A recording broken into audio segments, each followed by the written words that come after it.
he spent 18 Christmases in a place without a home, only to inherit one from a stranger on the one day he had nowhere else to go. What he found there wasn't just a deed to a piece of land. It was a map to a past he never knew he had, and a choice that would define the rest of his life. If you've ever felt like your story was written for you by someone else, then you know what it's like to search for that one page you can write yourself. Stick around, because this is about finding that page, because that's what we talk about here. The air in Miss Albright's office always smelled like stale coffee and disinfectant, a scent that had become the official fragrance of my childhood. On December 24th, my 18th birthday, that smell was the last thing I would ever associate with the St. Jude's Home for Boys. She slid a manila envelope across the polished surface of her metal desk. The sound was a dry, final scrape. Inside was my birth certificate, a flimsy document that called me Leo Vance, and 5 crisp $20 bills. $100 to start a life I had no instructions for. "Well, Leo," she said, her voice as starched as her blouse, "you've officially aged out. The state's obligation is fulfilled." She didn't smile. She rarely did. Her face was a collection of sharp, efficient lines, designed for processing paperwork, not people. For 18 years, I had been a file in her cabinet, a line item in her budget. Now, the file was being closed. Outside, a wet, heavy snow was falling, turning the gray city into a blurry watercolor of smudged headlights and muted sounds. It was Christmas Eve. The other boys, the younger ones who still had a few years left on their sentences, were in the common room, listlessly watching a holiday movie on the old television. They were hyped up on donated cookies and the false hope that this year, a miracle family might show up at the last minute. I'd given up on that particular brand of magic around my 10th birthday. Christmas at St. Jude's wasn't about family. It was about enduring the quiet, aching reminder that you didn't have one. It was a day for counting the years you'd been alone. And I had just hit 18. I took the envelope. My hand was steady, a small act of defiance against the tremor I felt in my chest. "Thank you," I mumbled, the words tasting like ash. "Thank you for what? The cot that was never truly mine? The meals that tasted of institution? The Christmases spent watching other people's joy through a window?" "There's a bus that leaves for downtown at 4, she continued, already looking past me, her focus shifting to the next task. "The shelter on 3rd Street usually has beds available, especially in this weather. It's your best option." My plan, if you could call it that, was to take the $100 and get a room at the cheapest motel I could find for a night or two. I wanted one night, just one, where I could close a door and know no one else had a key. One night of silence that I owned. After that, I didn't know. The future was a blank, white wall of snow, and I was walking toward it with no coat. I stood up, the worn vinyl of the chair groaning in protest. I was turning to leave, to walk out of that office and into the vast, terrifying emptiness of legal adulthood, when there was a sharp rap on the door. Miss Albright looked annoyed by the interruption. "Come in." The man who entered was the complete opposite of the world I knew. He wore a dark wool coat dusted with snowflakes, a tailored suit underneath, and leather shoes that looked like they cost more than my entire $100 inheritance. He was older, with silver hair at his temples and a calm, serious expression. He carried a leather briefcase that looked heavy with importance. "Miss Albright?" he asked, his voice a low, resonant hum. "I'm Arthur Abernathy. I'm an attorney. I'm here for Leo Vance." Miss Albright's carefully constructed composure faltered. She looked from the man to me, her eyebrows knitting together in confusion. I felt a surge of panic. A lawyer? My mind raced through every minor infraction. every rule I'd ever bent. Was I in some kind of trouble I didn't even know about? "I'm Leo," I said, my voice barely a whisper. Mr. Abernathy's gaze softened slightly as it landed on me. He gave me a brief, almost imperceptible nod. "I was instructed to meet you here today, on your 18th birthday." He turned his attention back to Miss Albright. "I have some legal matters to discuss with my client, privately, if you don't mind." The word client hit me like a physical blow. I had never been anyone's client. I was a ward, a case number, a resident. The shift in language was so profound, it made the room feel unsteady. Miss Albright, for the first time since I'd known her, looked completely flustered. She gestured toward the door. "Of course, I'll be outside." She left, closing the door softly behind her. The silence that followed was thick with questions. Mr. Abernathy placed his briefcase on the desk and clicked it open. He didn't seem to be in a hurry. He moved with a deliberate, calming precision. "Please, sit down, Leo," he said. I sank back into the chair. "I understand this is unexpected. I'll be as direct as I can. My client, a man named Silas Blackwood, passed away 2 weeks ago." The name meant nothing to me. It was just a sound, a collection of syllables with no connection to my life. I shook my head. "I don't know anyone by that name."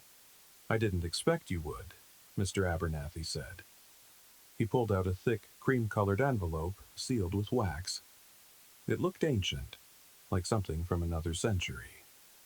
Mr. Blackwood was a farmer. He lived his entire life on a piece of land about 2 hours north of here. He was a very private man, and he was your grandfather. The world stopped.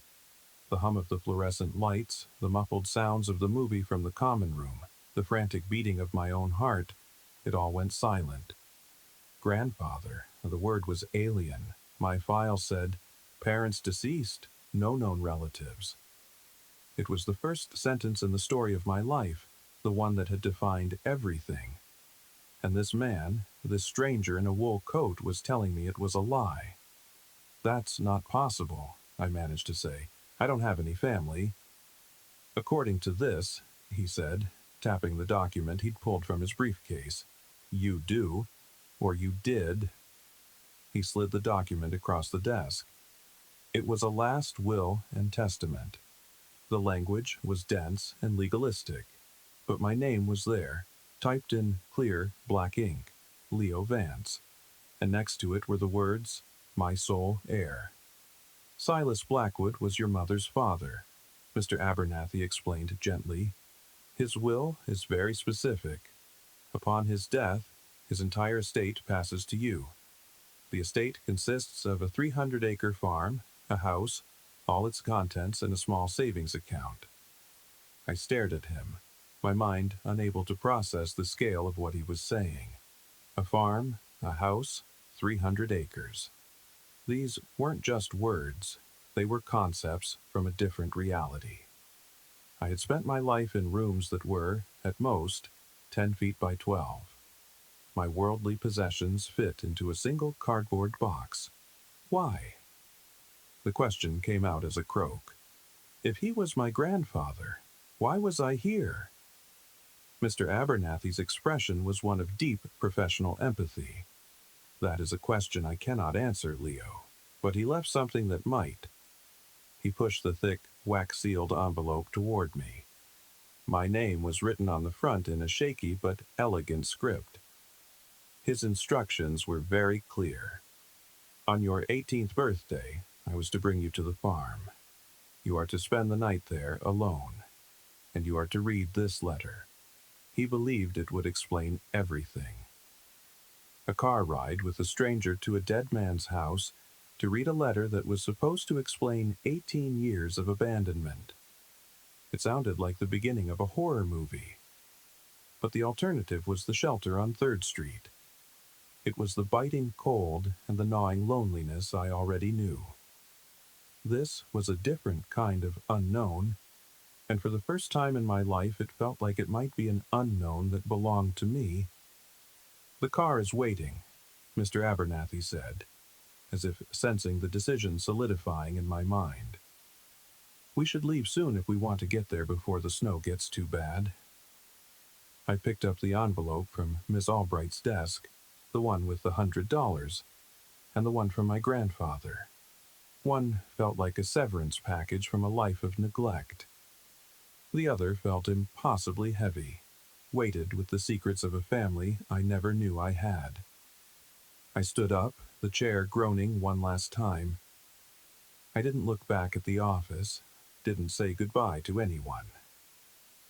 I just walked out into the hallway with Mr. Abernathy, past the closed door of Miss Albright's office, past the sounds of a manufactured Christmas, and toward a future that had, in the span of 10 minutes, been completely and irrevocably rewritten.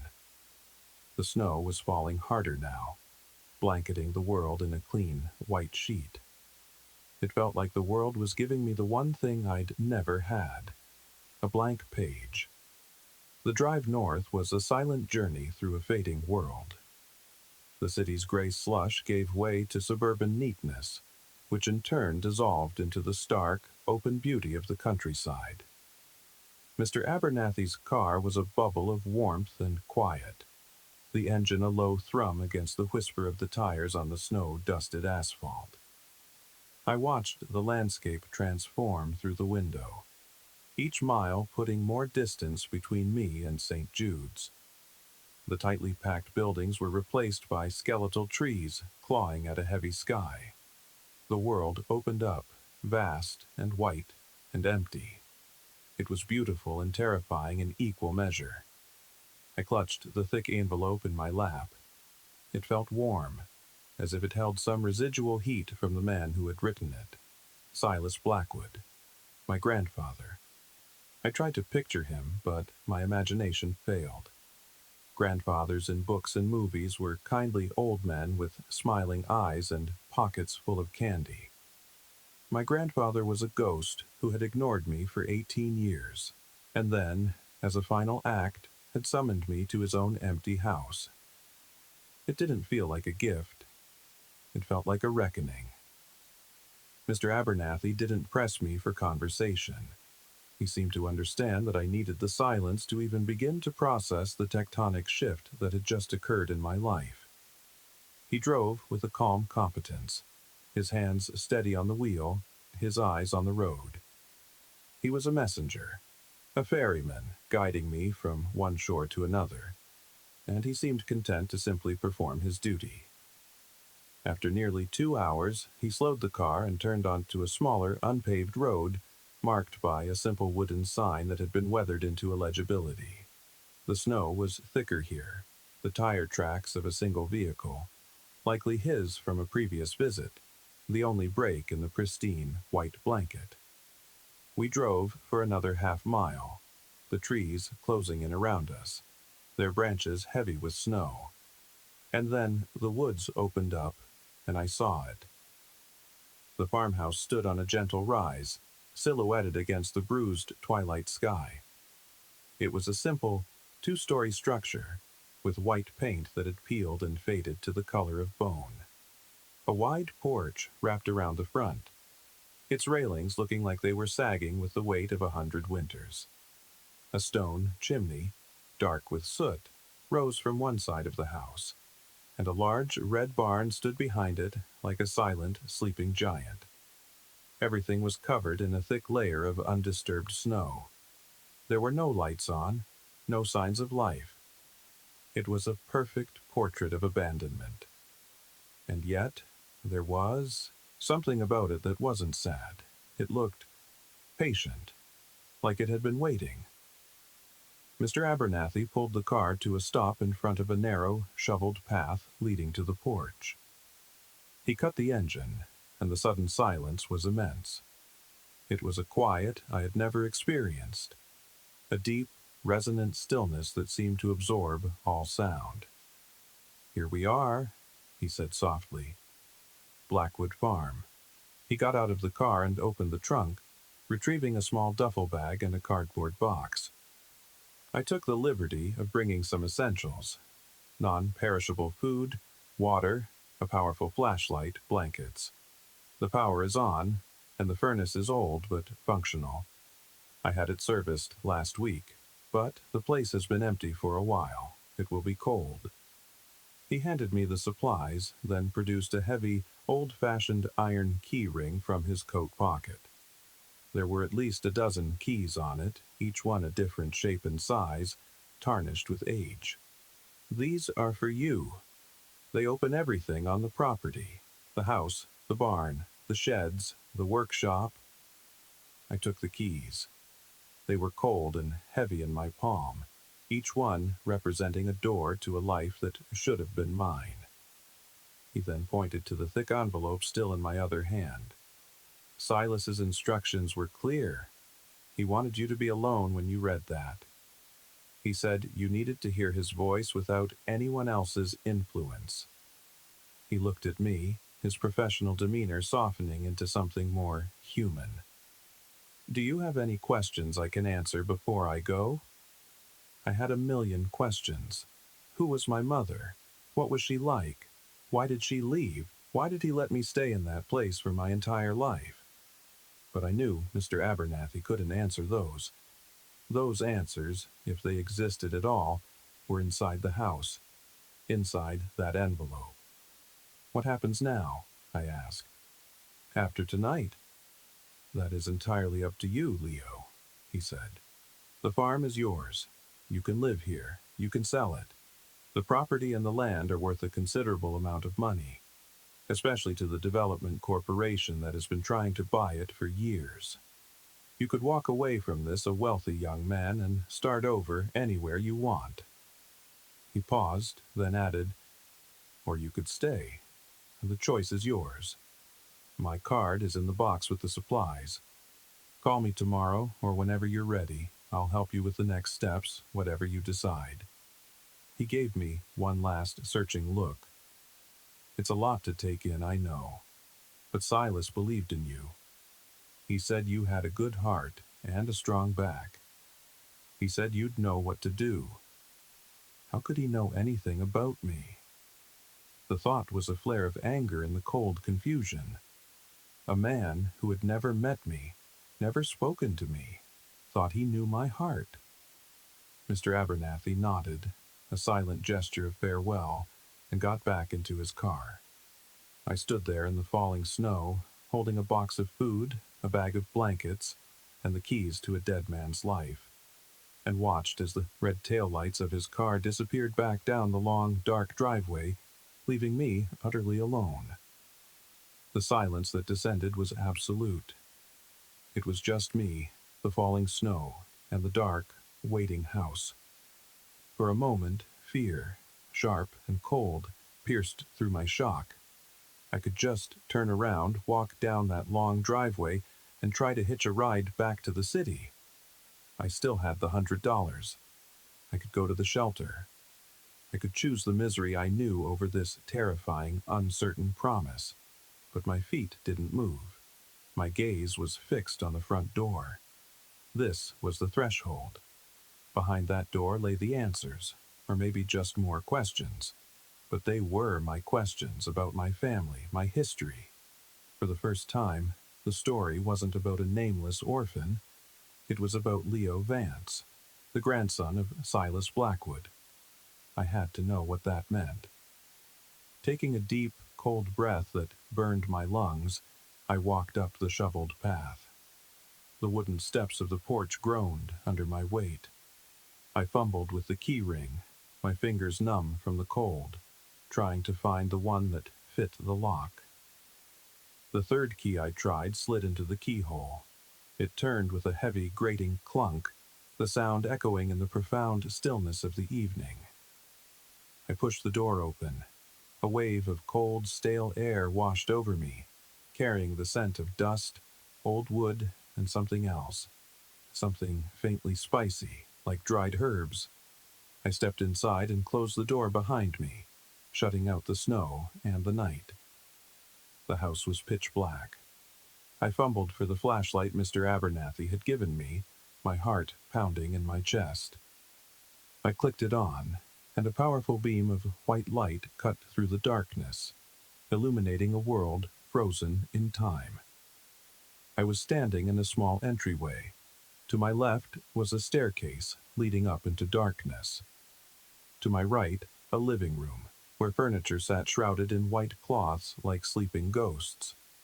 Dust motes danced in the beam of my flashlight. The air was frigid, colder inside than it was out. I found a light switch on the wall and flicked it. Nothing happened. I tried another, and then a single, dim, yellow bulb flickered to life in a dusty overhead fixture, casting long, distorted shadows across the room. The house was humble but solid. The floors were wide planks of dark wood, the walls were covered in faded floral wallpaper, and a large stone fireplace dominated one wall of the living room. It was all meticulously clean, but layered with the fine dust of abandonment. It was clear no one had lived here for a while, but it was also clear that the person who had lived here had cared for it deeply. I set down the supplies on a dust-covered table in the entryway.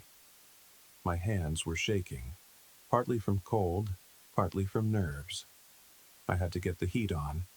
Mr. Abernathy said the furnace was functional. I found the thermostat in the hallway, an old mercury-filled dial, and pushed the lever up.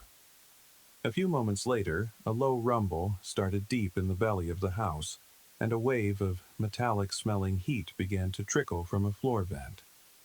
I walked through the downstairs rooms, my flashlight beam leading the way. The living room, the dining room, a small study filled with books on agriculture and history, and a kitchen with an old porcelain sink and a wood-burning stove alongside a more modern electric one. Everything was in its place, as if the owner had just stepped out for a moment and never returned. In the study, on a large oak desk, sat a framed photograph, face down. My hand trembled as I reached for it. I turned it over. It was a photo of a young woman with a wild, joyful smile and dark, intelligent eyes. She was leaning against a tractor, her hair blowing in the wind, and behind her was the big red barn I had seen outside. She looked familiar in a way that made my heart ache. She had my eyes. This had to be my mother. My legs felt weak. I sank into the dusty chair behind the desk, my gaze locked on the photograph. This was her, a real person, not just a word in a file. She had lived here, in this house, on this land.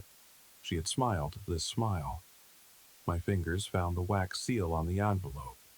It was time. With a deep breath, I broke the seal and unfolded the papers within. There were several pages, filled with that same shaky, elegant handwriting. I angled the desk lamp to better illuminate the words and began to read. "My dearest Leo," the letter began. "If you are reading this, then I am gone, and you are finally home. I know you have questions. I imagine you have a lifetime of them, and a heart full of anger for the man you believe abandoned you. I will not ask for your forgiveness, for I do not deserve it. I will only ask that you listen to my story, and then judge me as you see fit." The voice that emerged from the page was not that of a cruel monster, but of a man broken by love and regret. His name was Silas, and he was, as Mr. Abernathy had said, my grandfather. He wrote about his daughter, my mother, Eleanor. She was bright and fierce and wild, he said. She loved the farm, but she dreamed of a world beyond its fences. She was a poet, a dreamer, and she felt trapped by the quiet, predictable life he had offered her.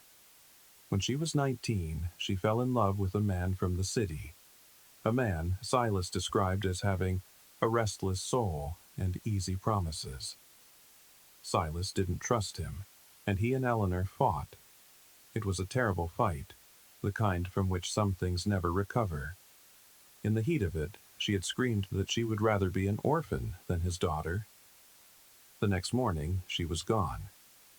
She left a note saying she was sorry, that she loved him, but that she had to find her own life. Silas spent years looking for her. He hired private investigators. He followed every lead, but she didn't want to be found. Years passed. He heard nothing, until one day a letter arrived. It was from a social worker in the city. Eleanor had passed away from pneumonia just a few weeks after giving birth to a son. Me, my breath hitched in my chest. I had always been told she died in childbirth. This was different. She had been alive, she had held me. Her final letter to Silas was included with his. It was short, written in a weak looping script. She told him she was sick. She told him about me. And she made him promise one thing, that he would not come for me. She was tangled up with dangerous people, she wrote. The man she'd run away with had left her with debts to cruel men. She was terrified that if Silas claimed me, they would find him, find the farm, and use me to hurt him. Keep him safe by staying away, she had written. Let him grow up away from this mess I've made. Let him be anonymous. It's the only gift I can give him. Please, Papa, promise me. And Silas, heartbroken and desperate to honor his daughter's last wish, had promised. He sold a small parcel of his land to create an anonymous trust fund that paid for my care at St. Jude's, with instructions that it was to be presented as state funding. He had driven into the city once a month for 18 years, parking across the street from the orphanage, just to try and catch a glimpse of me in the yard. He had watched me grow up from a distance, a ghost in my own life. I watched you play, he wrote. I saw you fight. I saw you sit alone on the swings. Every day was a torment. I wanted to run across that street, to hold you, and tell you that you were not alone, that you had a home. But I had made a promise to my daughter. I chose her memory over your childhood. It was the great sin of my life, and I will carry that shame into the next world. This farm, this house, this land, it is not a gift, Leo, it is an apology. It is the home I was too cowardly to give you. It is all I have left to offer. Tears were streaming down my face, hot trails on my cold skin. I wasn't crying for the boy who spent 18 Christmases alone. I was crying for the old man who had spent 18 Christmases watching him from across a street, trapped by a promise. I was crying for the young woman who had died believing that abandoning her son was the only way to save him. The story of my life wasn't one of abandonment. It was a tangled, tragic story of protection, of a desperate, flawed love that had chosen safety over comfort, and loneliness over danger. I wasn't an orphan. I was the secret keeper of a promise made between a dying daughter and her grieving father. The house was slowly warming up, the groaning furnace pushing back the deep chill. But the real warmth was spreading through my chest, a painful, beautiful ache. I looked at the picture of my mother, Eleanor. Her smile didn't look so wild anymore. It looked brave. I finished the letter, my vision blurry. The last lines were a simple plea. Explore the house, Leo. Explore the land. It is your story now. Learn it, and then decide what you will do with it. Whatever you choose, know this: you were never forgotten, and you were always, always loved. I lowered the letter, the papers trembling in my hands. The house was no longer a strange, empty building. It was a testament. Every dusty corner, every creaking floorboard, was a part of a story that I was now at the center of. I was home. And for the first time in my life, I understood what that word really meant. It wasn't just a roof over your head. It was a place where your story began. The weight of that revelation was crushing and liberating all at once. I sat there in the quiet study for what felt like hours, just breathing. Breathing the dusty air of my grandfather's house. My house. The anger I had carried for so long. that cold, hard stone in my chest, was gone. It had been washed away by a flood of grief and a strange, fragile gratitude. You know, it's a funny thing, the stories we tell ourselves to survive. My story was that I was unwanted, that I was a mistake, a piece of cosmic driftwood. It was a simple, clean narrative, and in its own painful way, it made sense. But the truth was so much messier. It was complicated and sad, but it was also full of a love so fierce it was willing to break its own heart to keep me safe. Maybe you're listening to this right now, and you have a story you tell yourself. A story about why you are where you are, about who is to blame for the hurt you carry. I just want to say, what if that's not the whole story? What if there's a letter you haven't read yet? A truth you haven't uncovered? If this is hitting you right now, if you've ever had a moment where your entire past was suddenly reframed, I've every single one, because I think we all need to know that we're not alone in having to rewrite our own history. We're all just looking for the rest of the story. Now, let's get back to that cold Christmas Eve in a house full of ghosts and secrets. I must have fallen asleep in that old leather chair, because I woke with a start to the pale, gray light of dawn filtering through the dusty window. My neck was stiff, and the pages of Silas's letter were still clutched in my hand. For a disoriented moment I thought I was back at St. Jude's, woken by the early morning bell. But then, the smell of old books and wood smoke hit me, and the reality of where I was crashed over me again. It wasn't a dream, it was Christmas morning. My first Christmas morning as a free man. My first Christmas morning in a home that was my own. The thought was so staggering, so utterly foreign, that I had to say it out loud just to believe it. "This is my home," I whispered into the quiet room. The words hung in the air, solid and real. The house was warmer now, the old furnace having worked all night to chase the worst of the chill from the rooms. I got up and began to walk through the house again, but this time it was different. I wasn't an intruder anymore. I was an heir, exploring my inheritance. I ran my hands along the smooth, worn wood of the banister as I climbed the stairs. I peered into the bedrooms, each one a perfectly preserved diorama of a life.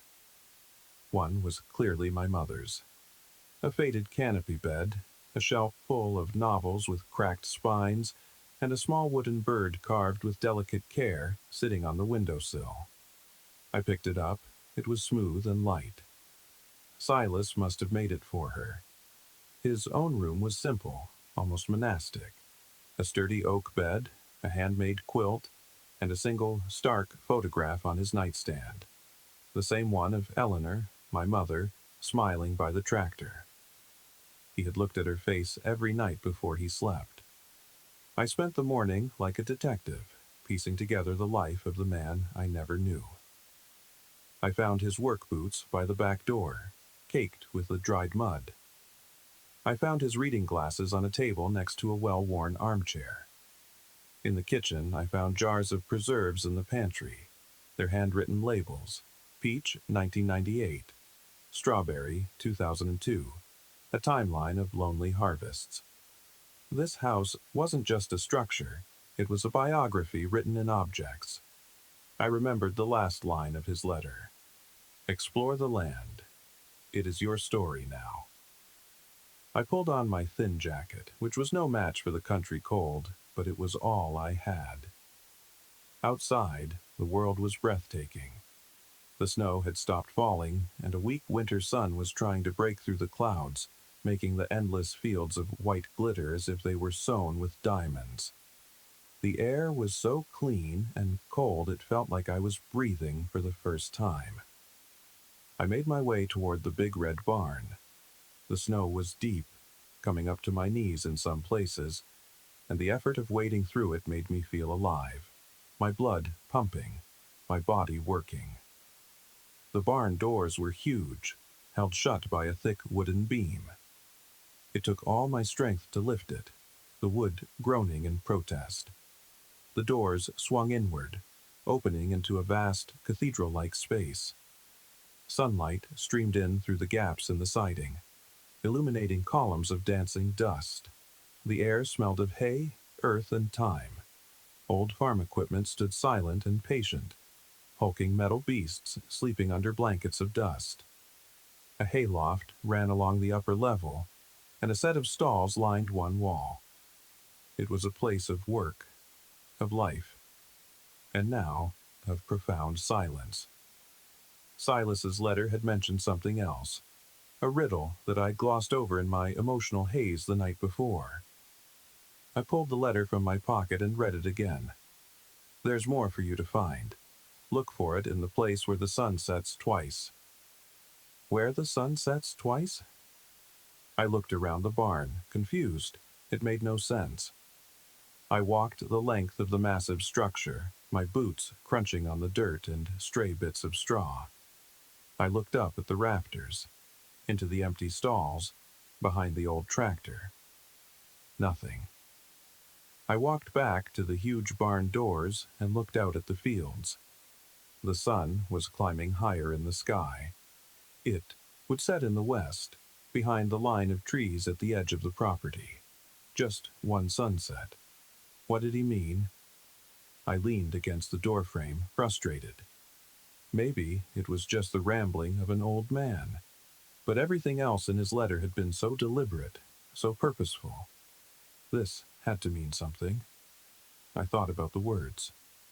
Where the sun sets twice. Maybe it wasn't literal. Maybe it was a metaphor. But for what?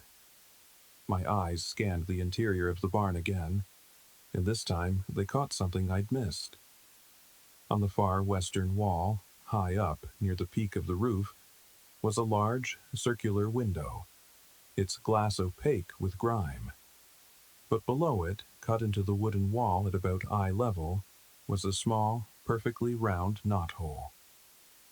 As I stared at it, a stray beam of sunlight lanced through a crack in the roof and hit the wall, illuminating the dust in the air, and then I understood.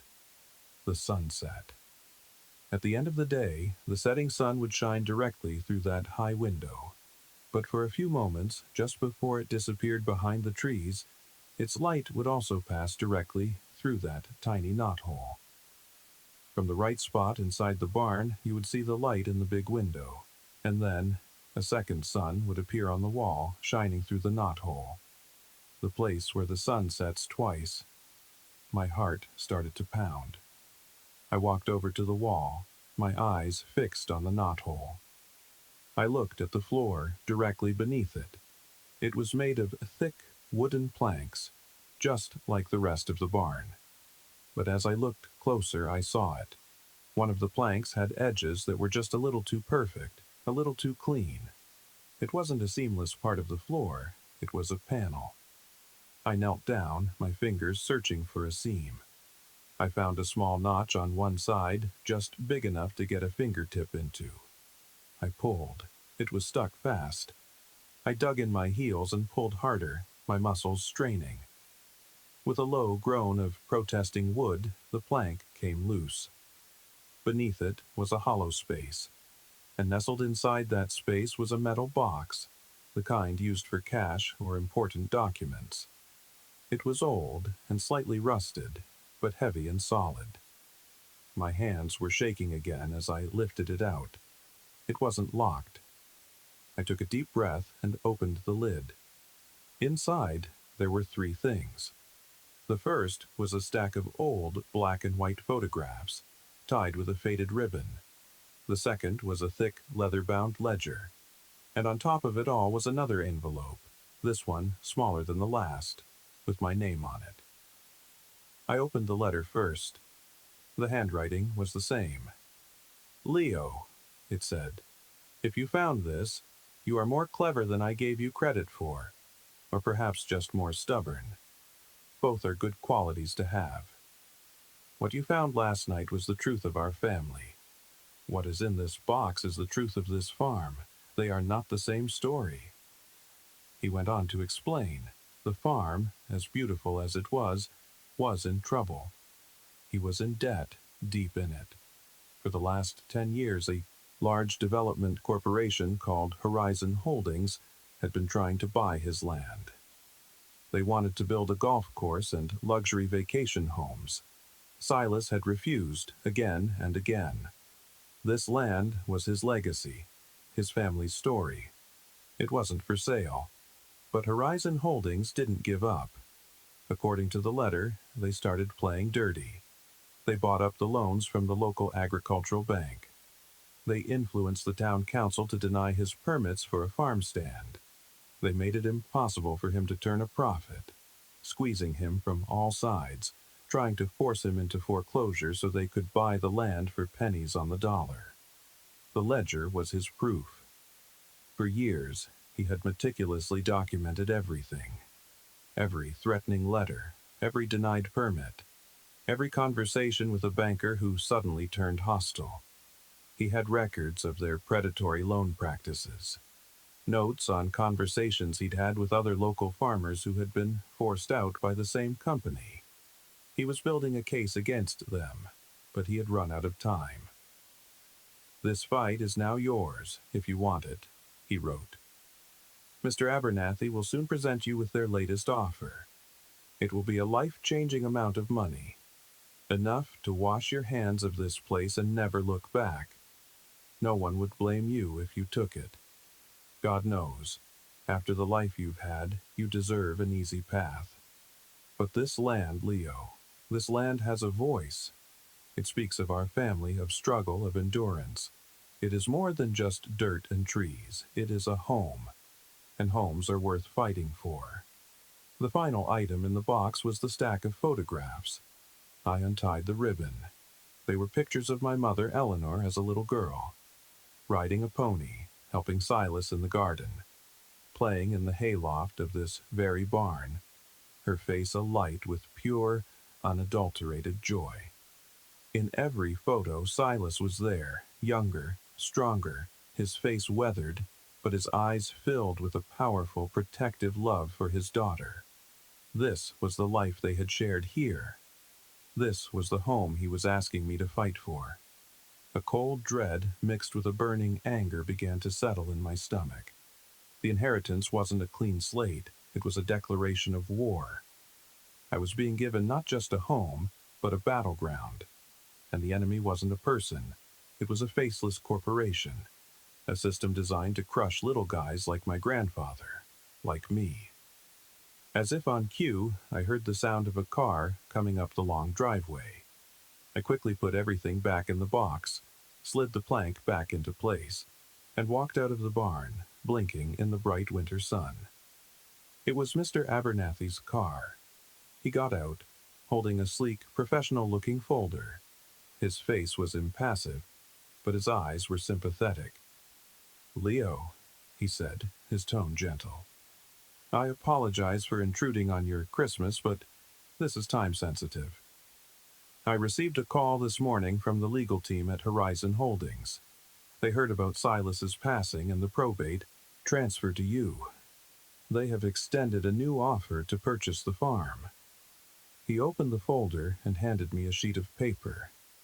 My eyes scanned the text, but they stopped at the number at the bottom of the page. It was so large it didn't seem real. It was more money than I could possibly imagine. Enough to buy a house anywhere, a car, an education. Enough to build any life I wanted, free from worry, free from work, free from struggle. It was the easy path Silas had written about, a golden door swinging open, inviting me to leave this cold, complicated place behind and step into a life of comfort and security. All I had to do was sign the paper. All I had to do was sell my mother's memories, my grandfather's fight. "They need an answer by the end of the year," Mr. Abernathy said. "It's a very generous offer, Leo. In my professional opinion, given the farm's debts, which the sale would more than cover, it is an offer you should seriously consider." I looked from the paper in my hand to the old farmhouse, its paint peeling, its chimney silent. I looked at the big red barn that held my family's secrets. I thought of the pictures of my mother laughing in the hayloft. I thought of Silas, alone in his study, meticulously documenting the injustice being done to him, fighting to protect this place for a grandson he'd never met. The money on that page was just ink. It was an ending, but the farm was a beginning. It was a story, my story. And I realized, with a clarity that was sharp and painful and exhilarating, that I wasn't ready for it to be over. I wanted to know how it ended.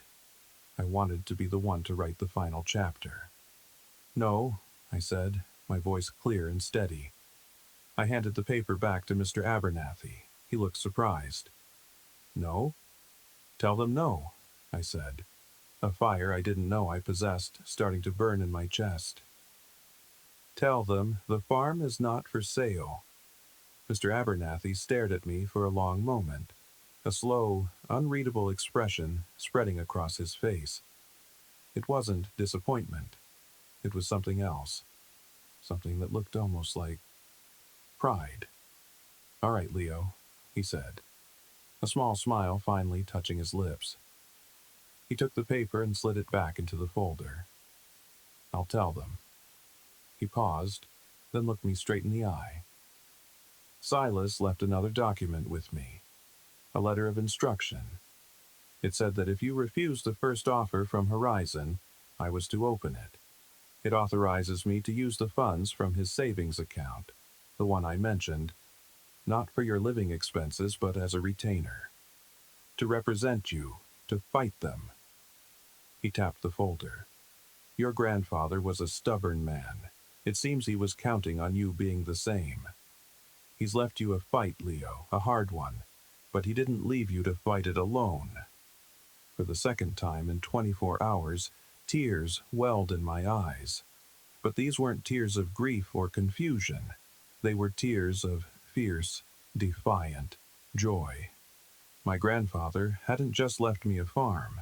He had left me a plan. He had left me a purpose. He had left me a choice, and he had trusted me to make the right one. I looked around at the vast, snow-covered land. It didn't look empty anymore. It looked full of potential. It was a battlefield, yes, but it was also a sanctuary. It was my legacy. It was my home, and I was going to defend it. The days that followed were a blur of activity and education. The choice to fight was one thing. The reality of it was another. The house was a looming, constant project. The furnace kept the core rooms livable, but the upstairs was frigid, and a slow drip from the kitchen ceiling warned of problems I didn't have the skills or money to fix. I learned to cook on the old wood stove, the cast-iron behemoth becoming the warm, beating heart of the house. I spent hours cleaning, sweeping away the dust of neglect, trying to make the space feel less like a museum and more like a home. Mr. Abernathy became my only link to the outside world. He called every few days with updates. As promised, he had formally rejected Horizon's offer. Their response was swift and cold. A legal notice informing me that the outstanding loans on the property were being called in. I had 90 days to pay them in full, or the bank, which, as Silas's ledger suggested, was financially entangled with Horizon, would begin foreclosure proceedings. The life-changing sum they had offered me had been replaced by a crushing, life-ending debt. The fight had begun, and the first blow was meant to be a knockout. The number was astronomical. Silas's savings account, the one meant to fund the legal battle, would barely make a dent. For a day, despair washed over me. I sat in the cold silence of the house, the legal notice on the table in front of me, and felt the weight of my decision. The easy path, the golden door, was gone. I had chosen this. I had chosen to be buried under the weight of a dead man's war. But then I would pick up one of the photographs of my mother. I would see her smile, and I would feel a surge of stubborn resolve. This was her home. They were trying to steal her home. The despair would recede, replaced by a cold, hard anger. Mr. Abernathy, true to his word, began to fight. He used Silas's meticulous ledger as a roadmap, filing discovery motions and requests for information, looking for the cracks in Horizon's corporate armor. "They're used to bullying people into submission, Leo," he told me over the phone, his voice calm and steady. "They don't expect a fight. We just have to hold on long enough to find the leverage we need."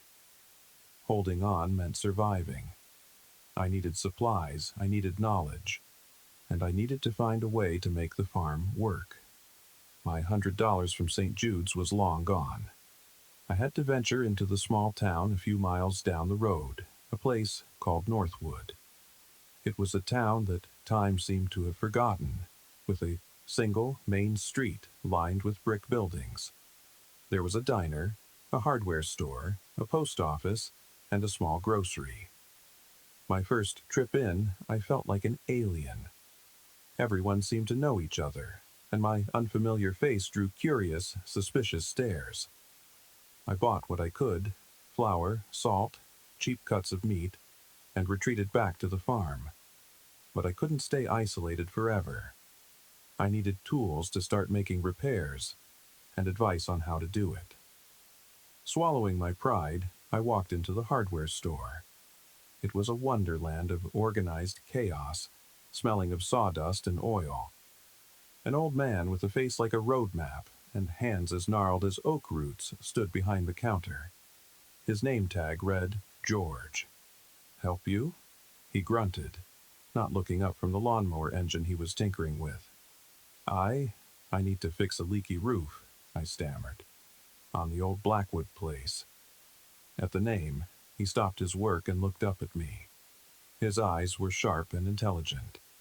"You're the boy who inherited it." It wasn't a question. News traveled fast in a town like Northwood. "Yes, sir, I'm Leo." He studied me for a long moment. "Silas was a good man. Stubborn as a mule, but a good man." He wiped his hands on a greasy rag. "A leaky roof is just the start of your problems with that place. What do you know about farming?" "Nothing," I admitted. "What do you know about carpentry, plumbing, electrical?" "Nothing." He let out a short, sharp laugh that sounded like rocks grinding together. "So, you know nothing. You've got no money, and you're trying to save a farm that a pack of corporate wolves has been trying to eat for a decade. Son, you're either the bravest damn fool I've ever met, or the stupidest." "Probably a little of both," I said. My honesty seemed to break through his gruff exterior. A flicker of something, respect, maybe, or pity, passed through his eyes. "All right, Leo," he said, sighing. "Let's start with the roof. You'll need tar, shingles, and a hell of a lot of luck." He spent the next hour walking me through the basics, drawing diagrams on a paper bag. He sold me the supplies on credit. "Pay me back when you can," he said gruffly. Silas always did. That small act of trust was the first crack of light in my solitary struggle. Over the next few weeks, I became a regular at George's store. He became a reluctant mentor, teaching me how to patch drywall, how to fix a running toilet, how to read the land. I also started eating lunch at the diner. The waitress, a woman named Sarah with tired eyes and a kind smile, always made sure my coffee cup was full. She'd ask about the farm, and soon other people at the counter started to join in, offering advice, sharing stories about Silas. They told me how he'd helped them rebuild a fence after a storm, how he'd loaned his tractor to a neighbor whose own had broken down during harvest.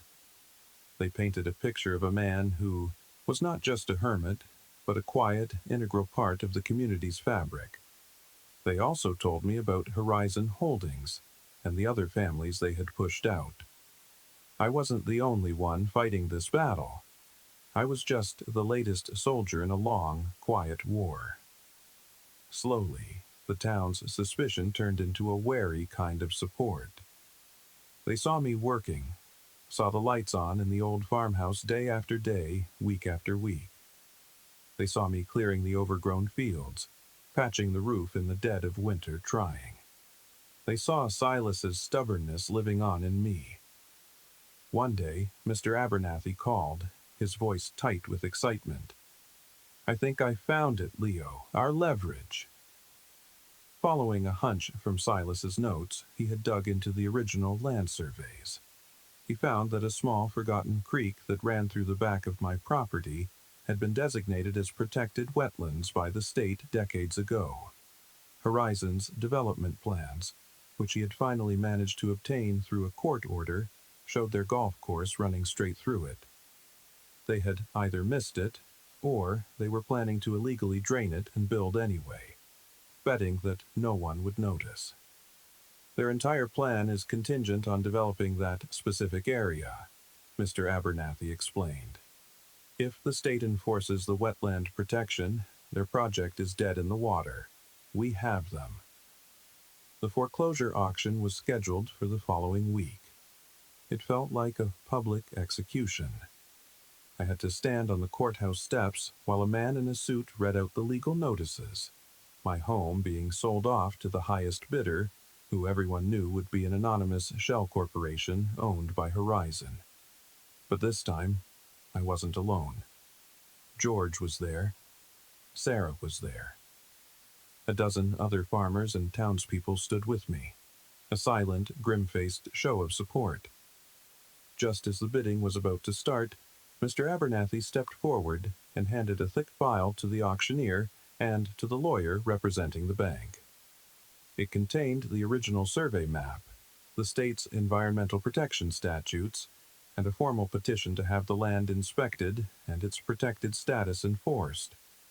The lawyer's face went pale as he read it. He made a frantic call on his cell phone. After a few tense, whispered minutes, he spoke to the auctioneer. The auction was postponed, pending an environmental review. It wasn't a victory, not yet, but it was a stay of execution. We had bought ourselves time. As I left the courthouse, people patted me on the back. George clapped a heavy hand on my shoulder. "Your grandfather would be proud," he said, his voice thick with emotion. Walking away from the courthouse that day, I felt a sense of belonging that was so powerful it almost brought me to my knees. I had defended my home, not just for me, but for the memory of my family and for the community that had cautiously, then wholeheartedly, embraced me. Spring came to the farm, and with it, a sense of renewal. The snow melted, revealing the rich, dark earth beneath. The skeletal trees began to bud, and the creek in the back pasture, the one that had saved us, swelled with fresh water. The world was coming back to life, and so was I. The legal battle with Horizon dragged on, but their position was crippled. The state confirmed the wetland status, and their project was tangled in a web of environmental regulations and bad publicity. They were still a threat, but the immediate danger had passed. I had won the first major battle in my grandfather's war. I started to work the land. With George's help, I got the old tractor running. I plowed a small field and planted vegetables, following the instructions in Silas's old farming almanacs. The work was brutal, backbreaking, and utterly satisfying. Every stone I cleared from the field, every seed I planted in the soil, felt like an act of creation, an act of defiance. I was putting down roots, literally and figuratively. One warm evening, I was sitting on the porch, watching the sunset over the fields. The house behind me was no longer a cold, silent museum. It was a home, filled with the sounds and smells of my life. The leaky roof was patched, the kitchen was warm, and the rooms were clean. It was still old, still scarred, but it was mine. I had earned it. I thought about the journey that had brought me here. The boy who had walked out of St. Jude's on Christmas Eve was gone. He had been so lost, so empty, so convinced that his life was a meaningless accident. He wouldn't recognize the man sitting on this porch, his hands calloused from work, his face weathered by the sun and wind, his heart full. I realized that Silas's greatest gift to me wasn't the land or the house. It was the choice. He didn't just give me a home. He gave me the chance to build one. He gave me a fight that taught me how to be strong, a community that taught me how to belong, and a history that taught me who I was. An inheritance isn't about what you're given. It's about what you do with it. It's about the parts of the story you choose to honor, the promises you choose to keep. My story began with a lie, that I was alone. But the truth was, I had been surrounded by a fierce, invisible love all along. A mother's desperate sacrifice, a grandfather's silent vigil. And now I was surrounded by a community that had chosen to stand with me. My life was not a story of abandonment, but one of profound, complicated, and hard-won connection. The scars of my past are still there, they always will be, but they are no longer the whole story. They are just the first chapter of a much longer, much richer book, a book that I am now writing for myself, one day at a time, on this small, stubborn piece of land. And that brings us to today. The fight isn't over, and life here is far from easy. But every sunrise feels like a promise, and every sunset feels like a victory. I found my home, not in a building, but in a purpose. So, I want to ask you, what does home mean to you? Is it a place, a person, a feeling? The powerful thing we can do is share our stories and realize we're not as alone as we think. Wait for their own happy ending, for people who believe in second chances. If that's you, the idea of survival makes us all a little bit stronger.